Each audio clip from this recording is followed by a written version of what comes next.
SSAO 모바일 최적화 발표를 유나이트에서 했었는데요. 이때 실질적으로는 좀 그 렌더 그래프를 활용해서 최적화를 해야 될지 말아야 될지에 대해서 조금 질문들이 좀 있으셨었어요. 제 주변에서. 그래가지고 렌더 그래프를 사용을 해야 일단 유니티 6에서 성능 이득이 많으니까 뭐 바꿔야 된다고는 다들 좀 생각을 하고 계신데, 그래서 언세이프 패스로 바꿀지 아니면 레스터 패스로 바꿀지 이것에 대해서 실제로 레스터 패스로 바꿔보지 않으면은 좀 알기 어려운 부분들을 제가 이제 미리 알려드리려고 이렇게 발표를 했었는데요. 그 언세이프 패스로 하는 경우에는 지금 레스터 패스로 했을 때의 이득을 포기하는 대신 이제 기존의 API로 그 모든 것을 짤 수가 있다는 이득이 있어요. 그런데 실질적으로 레스터 패스를 써서 최적화가 되는 렌더 피처면 그냥 레스터 패스로 바꾸는 게 이득인 건데, 그렇지 않은 것들이 많거든요, 생각보다. 그런 경우에는 이제 언세이프 패스를 쓰시라고 말씀을 드리고 싶어요. 그래서 실질적으로 렌더 그래프를 써서 최적화를 했을 때 효과가 좋은 피처들이 뭘까, 이런 것을 좀 중점적으로 말씀을 드리려고 하는데, 네이티브 렌더 패스 최적화가 렌더 그래프에서 핵심이거든요. 그래서 뭐 네이티브 렌더 패스나 아니면 프레임 버퍼 패치 같이 이번에 새로운 렌더 그래프에서 나오는 그런 최적화 요소들을 챙길 수 있는 피처 같다라는 생각이 들면은 레스터 패스로 하시고, 아니라면은 언세이프 패스로 놔두셔도 충분할 거라고 생각이 듭니다. 근데 그거를 일단 알려면은 레스터 패스로 바꿔보시는 거를 한번 추천드리기는 하는 게, 이게 실제로 그 레스터 패스로 바꿨을 때 이제 URP 내부에 내장되어 있는 패스들은 이제 레스터 패스로 다 돼 있거든요. 그래서 예를 들어 뭐 드로 오페크 패스나 불투명 패스나 반투명 패스 이런 애들이 레스터 패스로 짜여서 한 번에 묶이는데, 그런 애들이랑 뭐 합칠 수 있는 상황인지 아닌지 그런 거를 알려면은 결국에는 그 레스터 패스로 바꿔서 얘네들이 병합이 가능한지 안 가능한지 이런 거를 렌더 그래프 뷰어에서 확실히 좀 보실 수가 있어요. 이렇게 렌더 그래프 뷰어에서 병합이 되는지 안 되는지를 볼 수 있거든요. 그래서 저 같은 경우에는 시간이 되신다면 레스터 패스를 일단 바꿔보고, 안 되는구나, 왜 안 되지? 하는 거를 조금 몸으로 좀 체득을 해보시면 좋지 않을까라는 생각을 좀 하고 있습니다. 네, 아까 지금 표에 있는 것처럼 근데 이제 그 레스터 패스로 사용할 경우에는 이제 결국 피처를 아예 거의 새로 짜야 되잖아요. 요 비용은 좀 힘들 거 아니면 좀 시간이 많이 걸릴지 아니면은 어떨지. 언세이프 패스로 바꾸는 것 자체는 이제 기존 API를 거의 그대로 쓰실 수 있어서 오랜 시간이 걸리지는 않을 거라고 생각이 들어요. 근데 이제 레스터 패스로 바꿀 때는 코드의 스타일이 되게 그 달라지는 부분이 있어요. 문법 자체가 예전에 쓰던 패스랑은 조금 다르거든요. 예를 들어 뭐 블릿 하나가 이제 레스터 패스 하나가 된다던가 하는 부분이 조금 달라가지고, 이것에 대한 그 감만 조금 생기시면은 솔직히 말해서 저는 레스터 패스를 바꾸는 게 그렇게 오래 걸리진 않을 수 있다고 생각하거든요. 물론 이제 깔끔하게 짠다 이렇게 치면은 조금 오래 걸릴 수도 있겠지만, 그냥 이제 블릿을 하나하나 레스터 패스로 바꾸기만 하면은 되기 때문에 네, 어렵지 않을 거라고 생각이 듭니다. 제가 좀 보강을 하고 싶은 그 슬라이드만 설명을 드리려고 하는데, 혹시 뭔가 질문이 있으시면은 여기 리플로 해주셨으면 달아주시면 돼요. 네, 리플로 달아주시면 감사하겠고요. 맨 처음에 SSEO 개선 알고리즘 경량화 같은 부분은 이미 그 슬라이드에서 코드도 이제 나와 있고 해가지고 설명이 잘 돼 있는 편이라, 그 렌더 그래프 시스템을 활용해서 그래서 최적화를 할 수 있는지 아니 못하는지 그런 것들을 좀 더 중점적으로 보려고 하는데요. 그래서 내가 만들려고 하는 그 커스텀 렌더 피처를 최적화를 해서 이득을 보려면은 렌더 그래프가 이 1, 2, 3, 4번 중에 최소한 3, 4번 정도는 해줘야 이제 레스터 패스로 바꾸면 되겠다라고 좀 판단을 할 수 있을 것 같습니다. 왜냐하면 이제 1번이랑 2번 같은 경우에는 언세이프도 할 수는 있거든요. 그런데 3번이랑 4번은 레스터 패스로 바꾸지 않으면 못해요. 그래서 이제 하나하나 설명을 드리려고 해요. 그 렌더 그래프가 어떻게 렌더 타겟을 재사용했는지, 로드 스토어 액션이 뭔지, 네이티브 렌더 패스로 병합을 하는 조건이 또 뭔지, 아니면 프레임 버프 패치가 뭔지, 이런 것들에 대해서 그 소개를 자세히 오늘 좀 들어보도록 하겠습니다. 이것이 렌더 그래프다 절망편에 대해서 조금 자세하게 설명해달라는 얘기가 있었어서, 이게 딱 하나 지금 여기 예시로 들었던 요게 확대를 하면 지금 이렇게 보이거든요. 이 분리하는 패스 피처가 순서만 달라졌어요. 얘 같은 경우에는 들어 스카이박스 패스 뒤에 있고, 얘 같은 경우에는 트랜스페런트 패스 앞에 있는지 뒤에 있는지에 따라서 그냥 코드 바꾼 거 하나도 없거든요. 그런데 그 패스가 실행되는 위치에 따라서 어떤 경우에는 이런 식으로 이상하게 나오고, 어떤 경우에는 이런 식으로 제대로 나오거든요. 아, 저게 디버그 모드가 아니고 지금 저렇게 화면이 찍힌다는 거예요? 네, 그냥 이렇게 화면에 찍히는 상황이었어요. 그래서 이게 도대체 왜 일어나는 거지? 하면서 그런 부분에 있어서 좀 저도 제대로 이해를 하고 이걸 만져야겠다라고 생각을 했었거든요. 단지 이제 패스는 똑같고 그냥 실행 순서만 이렇게 달라졌는데 어떤 렌더 타겟이 생겼다가 갑자기 메모리 리스가 되면서 없어지면서 이제 뎁스 타겟만 남은 뭐 그런 상황이에요. 그래서 이런 것들을 이해를 해야 되겠다라고 그때 느꼈습니다. 어쨌든 그래서 여기에서 예전에 언세이프 패스라던가 아니면은 예전 렌더 패스를 이번에 레스터 패스로 바꾸면서 제일 많이 사용하셨던 분들이 되게 느끼는 좀 충격적인 변화가 이거라고 생각을 했어요. 예전에는 기존 렌더 패스 안에다가 블릿을 여러 번 이렇게 호출을 할 수 있었고 이제는 이제 그 블릿 하나가 레스터 패스 하나가 된다는 뜻인데요. 이게 코드를 같이 보여드려야 좀 더 와닿으실 것 같아가지고 갖고 왔는데 그 원래 execute 함수가 이제는 리코드 렌더 그래프라는 함수로 바뀌었다고 보시면 되거든요.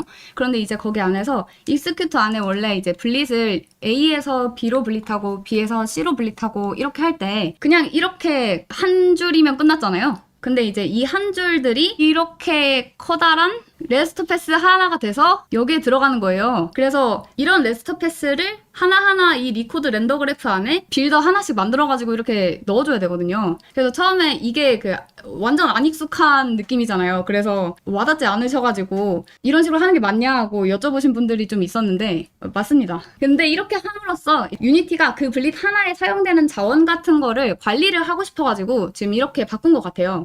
이전에는 렌더 타겟이 바뀌든 말든 이제 유니티가 그걸 관여하지 않았다가 이제 렌더 그래프부터는 그거를 관여를 해야 되니까 이제 사용되는 자원을 파악을 완벽하게 하고 그 자원들을 제대로 이제 해제를 해줄지 아니면 얘를 계속 남길지 이런 거를 유니티 렌더 그래프가 선택을 하거든요. 그거를 하려면 어쨌든 블릿을 한번 할 때마다 쓰이는 자원을 파악을 해놔야 이 블릿에서는 이제 더 이상 A 렌더 타겟을 안 쓰니까 그냥 A 렌더 타겟은 해제하면 되겠다. 하고 판단을 할 수 있어서 그런 식으로 최적화를 하거든요. 그래서 이런 식으로 바뀌었다라고 알아주시면 될 것 같습니다. 그래서 이제 블릿 한 번이 레스트 패스 하나다라고 아시면 좋을 것 같아요.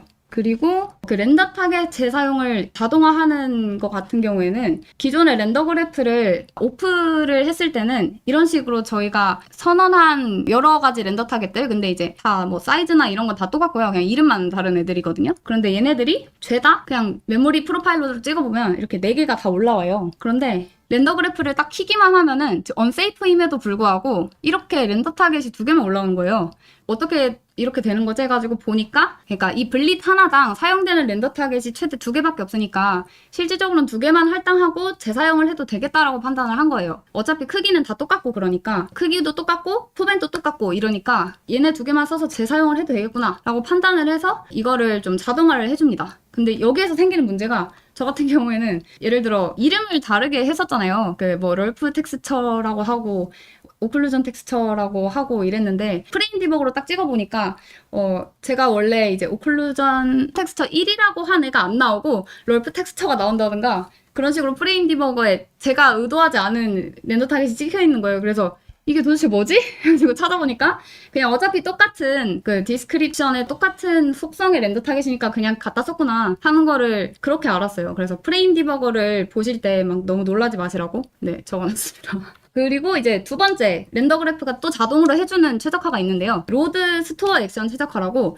그 렌더 타겟을 로드하고 이제 저장하고 이런 것들의 최적화를 자동으로 해주는데요. 원래 이제 set 렌더 타겟을 그 API를 쓰셨던 분들은 디폴트로는 아마 그냥 로드랑 스토어를 하는 걸로 되어 있을 건데 그 가끔 그럼 이거 로드랑 스토어 액션 말고 다른 거는 못 쓰나 하면서 좀 찾아보신 분들도 있을 수 있어요.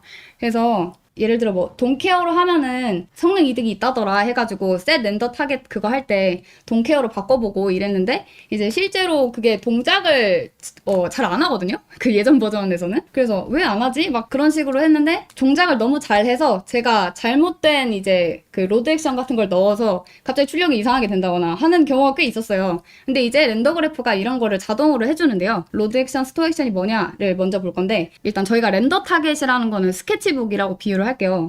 그래서 스케치북에다가 이전 패스에서 병아리를 그린 거예요.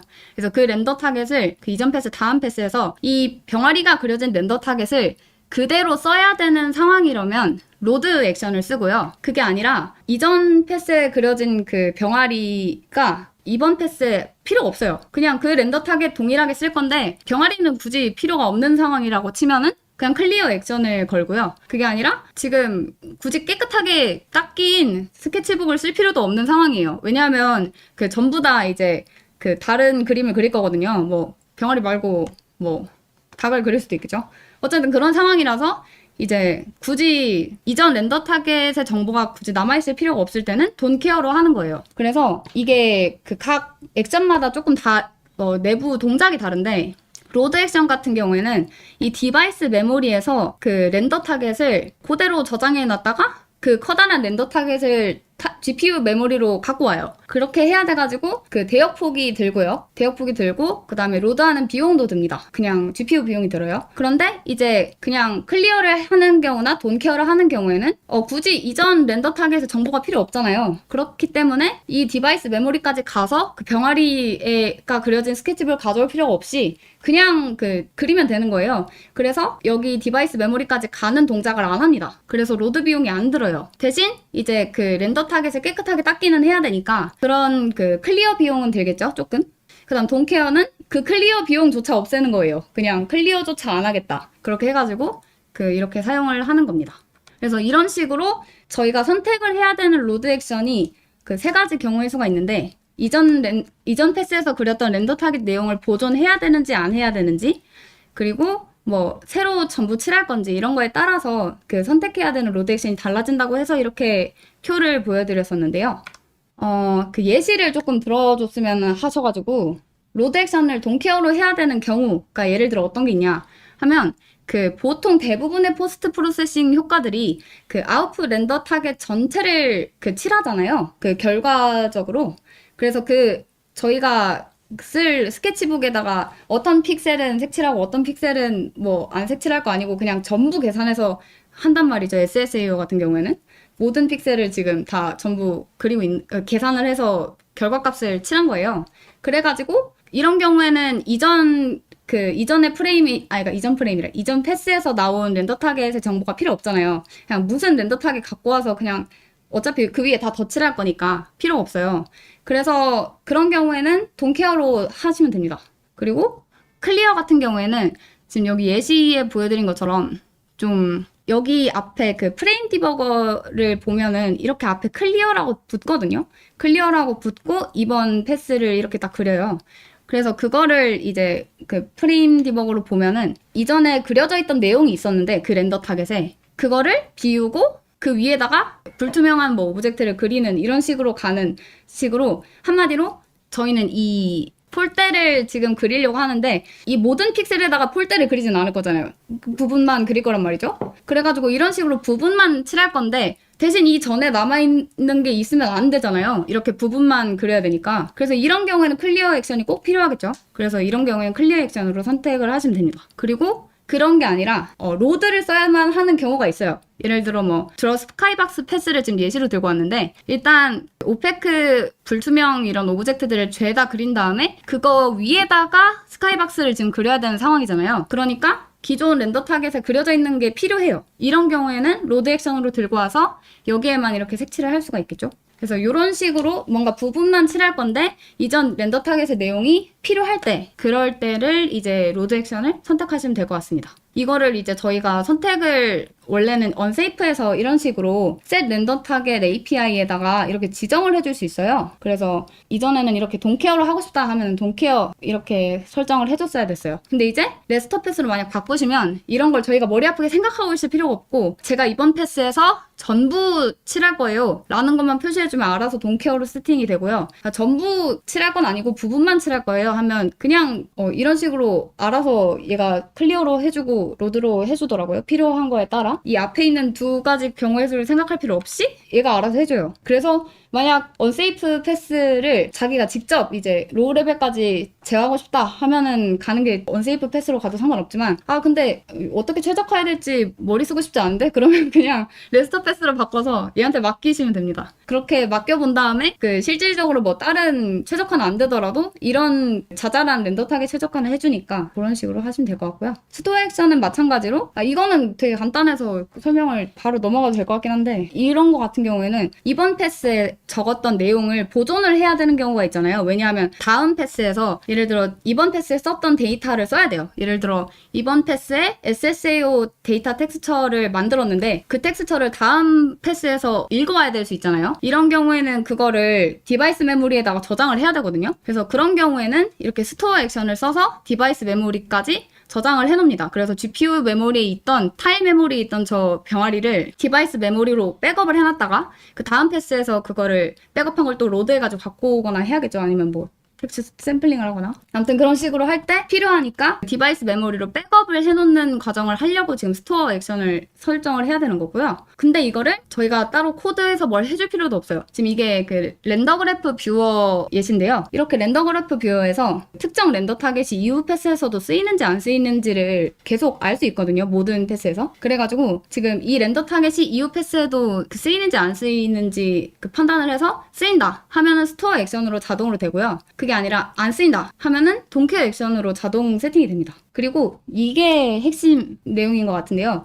그 렌더 그래프가 네이티브 렌더 패스 최적화라는 걸 해주는데요. 보시면은 이제 SSAO 계산 패스랑 템포럴 블러랑 카와세 블러랑 뭐 텍스처 캐싱이랑 이런 것들이 프레임 디버거에서 보면은 이런 식으로 다 나누어져서 보이잖아요. 이 드러 오페크 오브젝트 패스랑 드러 스카이박스 패스랑 드러 트랜스페런트 오브젝트 패스랑 이런 유니티 내부 패스들조차도 프레임 디버거에서 보면은 하나하나 다 나눠져 있잖아요, 패스들이. 근데 그게 실질적으로는 핸드폰이나 그런 기기 안에서 들어가서 보면은 엑스코드로 들어가서 보면은 이렇게 하나로 합쳐져 있거든요. 이 뒤에 있는 것들이 지금 이 앞에 있는 불투명 그리고 스카이박스 그리고 반투명 그리고 이런 게 다 합쳐져가지고 그냥 하나의 패스로 지금 합쳐져 있는 거예요. 그래서 이런 식으로 모바일 기기 상에서의 패스? 그거를 네이티브 렌더 패스라고 전 이해를 하고 있어요. 여기에서 보시면은 그렇게 합쳐져서 어떻게 돌아가냐 해서 보시면은 여기 보시면은 쉐이더가 원래 오페크 패스에 쓰이는 쉐이더랑 이제 트랜스페런트 패스에 쓰이는 쉐이더랑 다 다르잖아요.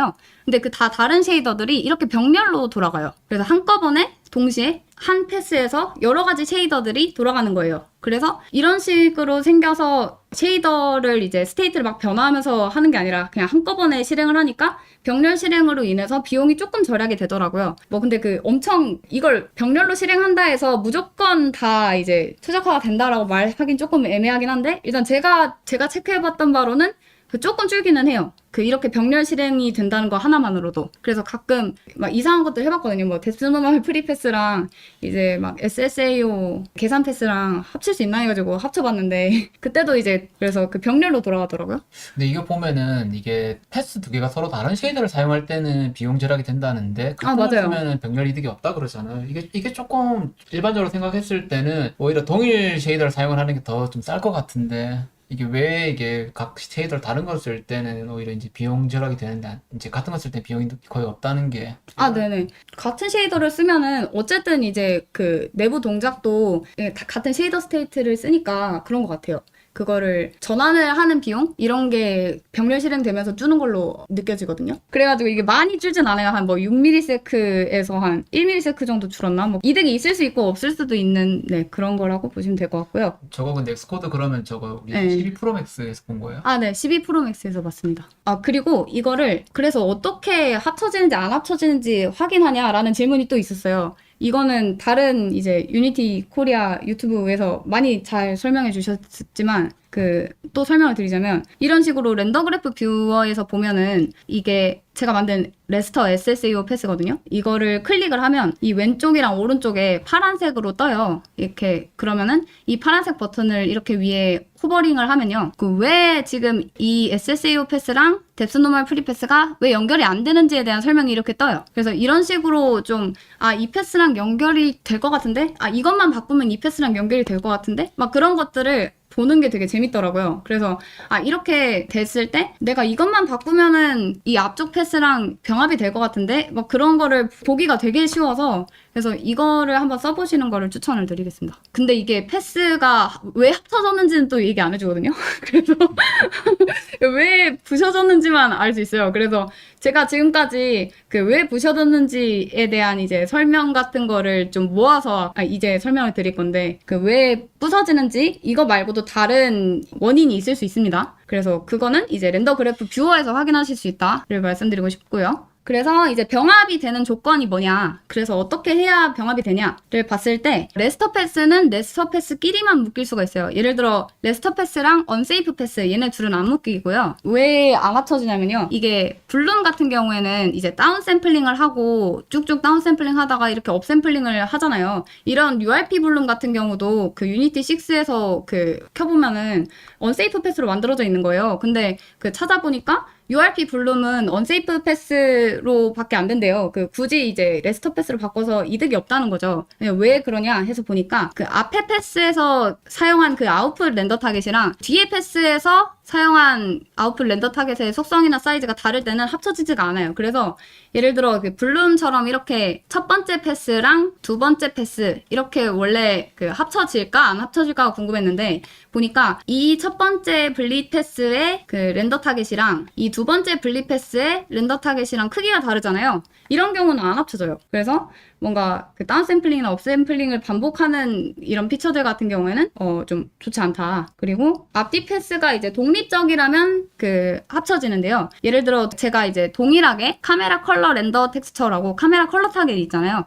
카메라 컬러 타겟에 적는 패스가 되게 여러 개가 있는데 뭐 오페크 오브젝트도 그렇고 아까 보셨다시피 뭐 스카이박스 그리는 것도 그렇고 아니 뭐 반투명 그리는 패스들도 그렇고 다 어쨌든 똑같이 이 카메라 컬러 타겟에다가 쓰잖아요. 이렇게 그 쓰는 경우에는 이 앞에 패스랑 이 뒤에 패스랑 딱히 종속성이 없어요. 예를 들어 제가 불투명한 오브젝트들이 다 그려진 렌더 타겟이 반드시 그 다음 스카이박스를 그릴 때 필요하진 않거든요. 이런 경우에는 이제 동시 실행돼도 문제가 없어서 합쳐져요. 그런데 다만 앞에 있는 애들이랑 뒤에 있는 3번 패스랑은 합쳐지지가 않는데요. 그 이유가 뭐냐면 이 앞에서 쓴 카메라 컬러 타겟을 샘플링을 해오면은 샘플링을 해오는 패스거든요. 이 3번 패스가. 그런 식으로 앞에서 썼던 이제 카메라 컬러 텍스처 이런 거나 뭐 카메라 뎁스 텍스처 이런 것들을 읽어오는 애들은 결국 이 앞에 있는 애들이 전부 다 실행이 돼가지고 그것들이 이렇게 딱 예쁘게 텍스처로 백업이 된 상태에서 그거를 샘플링해 오는 거니까 이 앞에 패스가 전부 다 일단 실행이 돼야 이 3번 패스가 돌아갈 수 있는 거잖아요. 이런 식으로 누가 봐도 병렬 실행이 안 될 것 같은 그런 패스들, 그런 애들은 이제 네이티브 렌더 패스로 합쳐지지 않는다고 보면 될 것 같습니다. 그런데 이런 경우에 유일하게 합칠 수 있는 경우가 있어요. 이거를 샘플 함수 대신 프레임 버퍼 패치를 써서 갖고 올 수가 있거든요. 이전 렌더 타겟의 아웃풋 그 렌더 타겟을 이전 패스의 그 아웃풋 렌더 타겟을. 그래서 그런 프레임 버퍼 패치를 쓰면 가능하다까지는 알겠는데 그래서 그럼 프레임 버퍼 패치가 언제 가능하냐 그거를 좀 주의 깊게 봐야 되거든요. 이게 생각보다 안 되는 경우가 많아요. 그래서 일단 프레임 버퍼 패치가 뭐길래 되는 거냐 하면 그 앞에 패스에서 저희가 이제 병아리를 그렸잖아요. 그 병아리를 그린 거를 그대로 뒤에 패스에서 동일한 위치에서 가져오는 경우에는 프레임 버퍼 패치를 사용하면 합쳐져요. 그래서 예를 들어 제가 이 병아리의 이 초록 색깔 픽셀 부분을 다음 패스에서 읽어오고 싶을 때는 이제 프레임 버퍼 패치를 쓰면은 가져올 수 있거든요. 예를 들어 이 녹색 픽셀 말고 빨간 색깔 X자로 표시된 이 부분들은 프레임 버퍼 패치로 샘플링을 못해요. 그래서 그런 게 좀 차이가 있습니다. 그래서 프레임 버퍼 패치가 근데 그 어떻게 돌아가는 애길래 이게 안 되냐고 질문하실 수가 있는데 이런 식으로 달라요. 그래서 텍스처 샘플 함수로 읽어봤을 때는요. 이런 식으로 먼저 첫 번째 패스랑 두 번째 패스가 이렇게 있어요. 그러면은 먼저 그 디바이스 메모리에서 로드해서 가져와가지고 그거를 스토어한 다음에 이 스토어한 결과를 다시 로드해서 그거를 샘플링하고 다시 스토어하는 식으로 되거든요. 근데 만약 프레임 버퍼 패치를 쓰면 이게 어떻게 바뀌냐면 이 가운데에 이렇게 왔다 갔다 하는 게 없어지거든요. 왜냐하면 이 프레임 버퍼 패치가 그 타일 메모리에서 읽어오는 애예요. 그래가지고 그 디바이스 메모리에서 저희가 로드한 그 첫 번째 패스에 렌더 타겟을 만약 프레임 버퍼 패치로 읽어오면 이거를 굳이 디바이스 메모리에 갖다가 백업해서 이제 갖고 오는 그런 과정을 그냥 생략할 수 있고 바로 타일 메모리에서 들고 오는 거예요. 타일 메모리에서 가져올 수 있는 그런 내용만 지금 이 프레임 버퍼 패치로 읽어올 수 있는 거죠. 그래가지고 예를 들어 그런 식으로 따지면은 이제 옆 파일 내용은 못 가져오겠죠. GPU 타일 메모리니까 이제 렌더 타겟이 이렇게 있으면은 그거를 타일로 이렇게 나눠가지고 그 타일 안에 있는 내용만 가져올 수 있을 거 아니에요. 다음 패스에서 바로 가져온다면. 그래서 이제 주변 픽셀을 못 가져온다라고 이해를 하고 있어요. 그래서 이거를 주의를 하셔야 될 점이 그래서 이것 때문에 생기는데 이게 다 타일 메모리에서 갖고 오는 걸 말이죠. 이 프레임 버퍼 패치라는 게. 그래가지고 만약 디바이스 메모리에서 타일 메모리로 갖고 와서 이렇게 타일 메모리로 올린 애를 프레임 버퍼 패치로 갖고 오는 거는 이렇게 확실히 성능 이득이 엄청 있거든요. 그래서 일반적으로 이제 저희가 분릿 해가지고 뭔가 카피해오는 컬러를 카피해온다든가 뎁스를 카피해온다든가 하는 거 있잖아요. 그런 카피하는 거를 일반적인 분릿으로 짰을 때는 0.1ms가 걸리는데 이 프레임 버퍼 패치로 갖고 오는 경우에는 거의 안 들어요. 그냥 나노세크 이 정도 나오거든요. 0.1에서 0.01ms로 줄일 수 있어요. 그래서 그냥 저희가 그냥 간단하게 카피만 해오는 건데 대역폭도 겁나 많이 들고 비용도 0.1ms 쓰는 거 조금 아까운데 싶으면은 그런 경우에 프레임 버퍼 패치를 사용하면 매우 이득을 볼 수 있으십니다. 다만 예를 들어 이런 경우 있잖아요. 이렇게 디바이스 메모리에서 방금 패스에서 이렇게 디바이스 메모리에서 GPU 타일 메모리로 올린 애를 갖고 오는 건 괜찮거든요. 그래서 안 올린 애를 이 프레임 버퍼 패치를 사용하면 어떻게 될까가 궁금했어요. 그래서 여기에 부었을 때 여기에 이렇게 GPU 타일 메모리에서 안 갖고 온 거예요. 그런 경우에는 프레임 버퍼 패치를 쓰면 마법같이 여기에 갖다가 오는 게 아니니까 결국 이 타일 메모리에는 렌더 텍스처 같은 게 없단 말이죠. 이런 애들을 프레임 버퍼 패치로 불러오면은 그냥 동일하게 로드 비용이 들어서 그냥 똑같아요. 이런 경우에는 사용을 안 하는 게 좋다라고 생각이 들어요. 그래서 이런 경우가 그래서 도대체 뭐 어떤 거냐 하면은 이전 패스랑 병합이 안 된 경우가 보통 이래요. 그래서 예를 들어 제가 히스토리 버퍼 같은 거에다가 이제 이전 뭔가 필요한 SSAO 데이터를 넣어놨다가 이제 그거를 단순히 그냥 아무 때나 이렇게 프레임 버퍼 패치를 사용해서 프레임 버퍼 패치 API 사용해서 갖고 왔는데 그렇게 해서 GPU 비용을 체크해보니까 그냥 똑같더라고요. 별 차이가 없더라고요. 왜 그러나 했는데 엑스코드에서 확인해보니까 그냥 로드 비용이 그냥 그대로 들어서 별로 이득이 없었다라고 확인을 했었어요. 그리고 이 부분도 좀 제가 또 삽질을 했던 부분인데요. 저는 샘플 함수처럼 프레임 버퍼 패치 그 함수 쓸 때도 매크로 쓸 때도 UV 좌표를 지정을 하더라고요. 그래가지고 저는 아무 UV 좌표나 다 지정하면 이 프레임 버퍼 패치로 갖고 올 수 있는 줄 알았어요.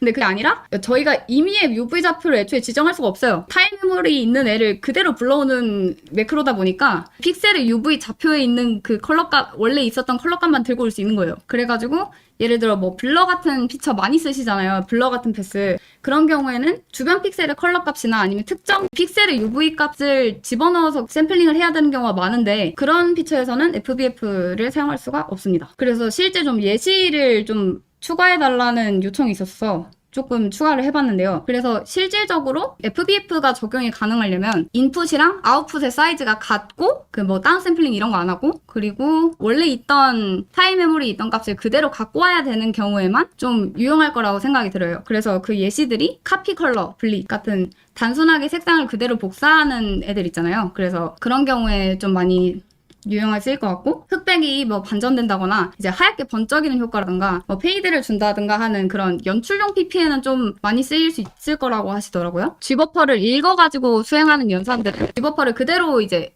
읽어오잖아요. 이런 경우에는 또 프레임 버퍼 패치를 적용하면 좋을 것 같습니다.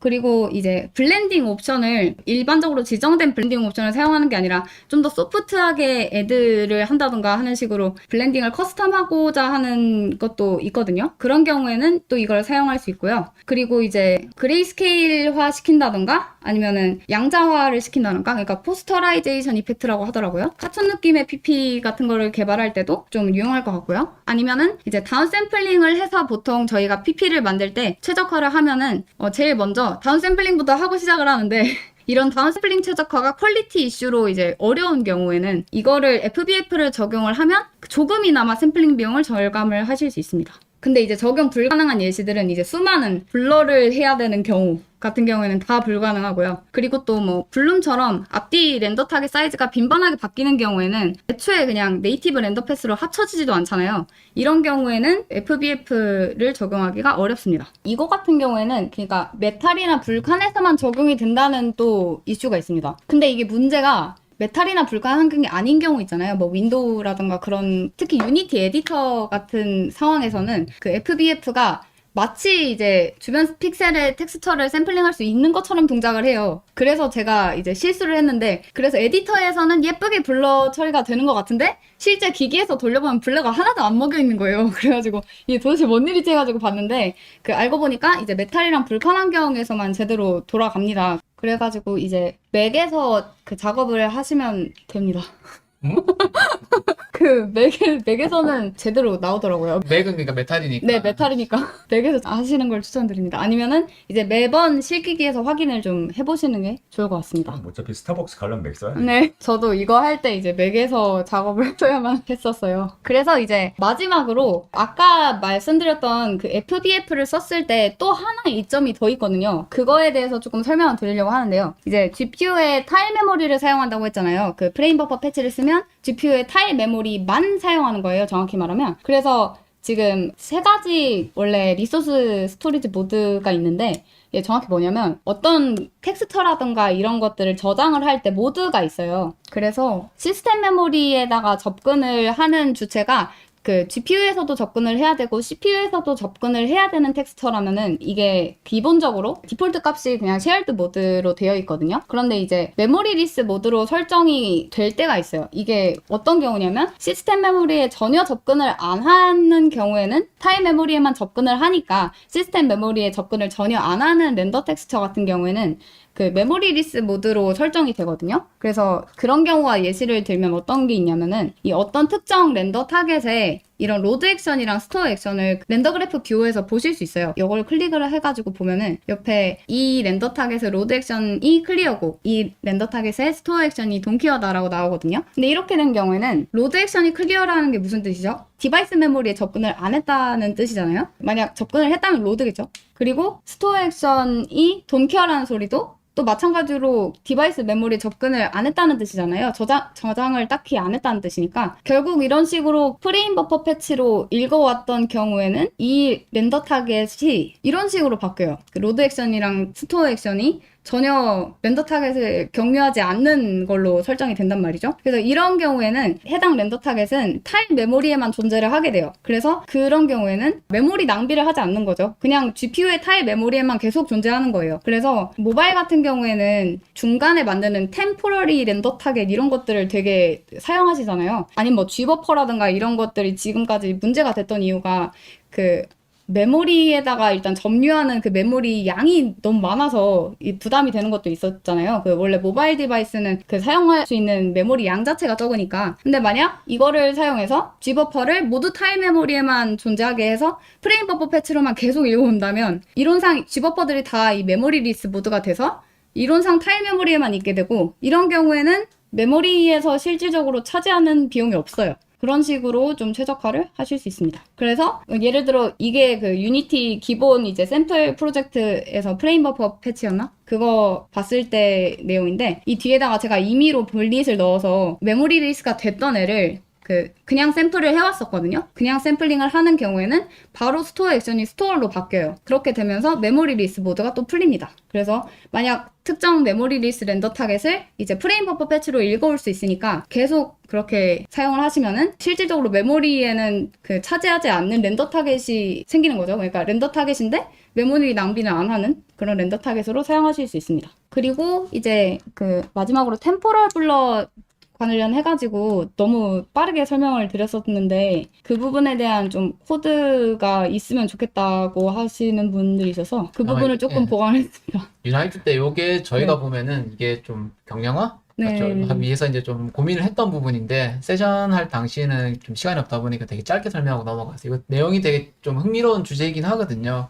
요거 조금 자세하게 한번 풀어주셔도 좋을 것 같아요. 네네. 그래서 지금 템포럴 블러 알고리즘 해가지고 이렇게 그 공식을 이렇게 적어드렸었는데 솔직히 감이 안 오잖아요. 그래서 코드로 좀 보면은 좋을 것 같아요. 그래서 어떤 식으로 블렌딩을 하냐면 이전 프레임의 그 중심 픽셀 값을 저장을 해놓고요. 그래서 그거를 지금 프레브 AO라고 이렇게 해놓고 그리고 현재 프레임의 주변 픽셀 AO를 이렇게 샘플링을 해요. 그렇게 한 다음에 이 이전 프레임 중심 픽셀 AO를 클램핑을 할 건데요. 뭘로 클램핑을 할 거냐면 이 현재 프레임의 주변 픽셀들 중에서 최소값이랑 현재 프레임 주변 픽셀 중에서 최대값을 이렇게 그 사이로 클램핑을 하는 거예요. 그렇게 클램핑을 한 다음에 그거에서 현재 프레임 중심 픽셀 AO 값을 빼서 그 값을 얻은 다음에 그 AO 값을 뭐 웨이트 블렌딩을 해가지고 뭐 히스토리 웨이트 이거는 평수 파라미터고요. 그렇게 해서 이전 프레임의 AO 값이랑 이 현재 프레임의 AO 값을 섞어주는 식으로 동작합니다. 이거는 그냥 코드를 줄줄이 설명했기 때문에 네, 굳이 뭐 네, 굳이 너무 뭐 자세하게 뭐 개념적인 내용들을 좀 필요는 없을 것 다뤄주면 같아서. 좋을 것 같아요. 코드를 자세히 보시면 알 수 있을 것 같아요. 그래서 이전 프레임 값이랑 이번 프레임 값을 어떤 식으로 이제 클램핑을 걸어서 할 것이냐라는 것에 좀 중점을 보시면 될 것 같고요. 그래서 제가 느끼기에는 효과가 생각보다 엄청 좋았어요. 원래 쓰던 이제 가우시안 블러랑 이제 바이레터럴 블러인데요. 바이레터럴 블러랑 비슷한 좀 룩을 보여주면서 좀 더 경량화되었으면 했었거든요. 그래서 이 템포럴 블러를 사용해서 이전 프레임에 블러된 결과를 가져와서 아까처럼 그 클램핑을 하는 그런 간단한 작업을 했는데 실질적으로 가까이 확대해서 봤을 때 지금 룩이거든요. 그래서 보시면은 가우시안 블러 낮게 이제 낮은 옵션으로 썼을 때보다 더 좋고 바이레터럴 블러 썼을 때보다는 살짝 자세히 보면 떨어지지만 멀리서 보면 별 차이가 없어요. 거의 한 절반 정도 떨어진다고. 네네네. 그렇죠. 그래서 나쁘지 않았던 결과가 있습니다. 물론 이렇게 하려면은 일단 히스토리 버퍼를 또 만들어서 이전 프레임의 결과를 저장해놔야 되기는 하는데요.